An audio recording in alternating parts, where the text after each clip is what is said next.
बड्डाले बात छैन अब। लगायत हामी चाहिँ आज रोल्पामा यो थबाङमा चाहिँ ढिँडो मस्काएर खाने तरिका खाने तर्खरमा छौँ। हाम्रो चाहिँ यहाँ के होटल अरे जेनिसा कि के थियो मैले निशान गंगाराम होटल हँ गंगाराम होटल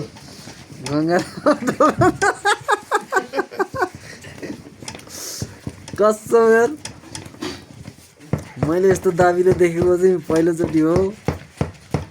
अब यो ढिँडो भने पछाडि अब बड्डाले पिठो अब हाल्देर ज्यानै छोड्ने मान्छे हो। तर जिन्दगीमा पहिलोचोटि यो दाबी लैनको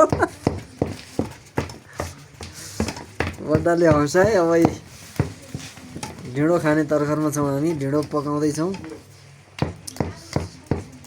तर ठिक छ अब बनाउनु भइहाल्यो। मैले गरेको भए त पुरै बिग्रिने रहेछ है। तर हो कोदोको चाहिँ त्यस्तो हुन्न, तर मकैको त्यस्तो हुन्न। मैले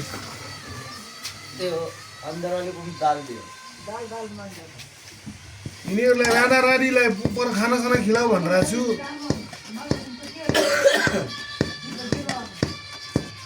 नेपाली में बोलो भाई साहब, नेपाली में।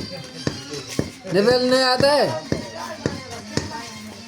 क्यों नेपाली, क्यों हिंदी बोलता है तो तू? डाल्न बिच बाबु बड्डाले दरो ढिँडो मस्काए। अब आज हामी अब ढिँडै खाने हो। थवाङमा आएर ढिँडो खान पाउनु पनि भाग्यको कुरा हो। फेरि यहाँ त प्योर अर्ग्यानिक हो नि फेरि।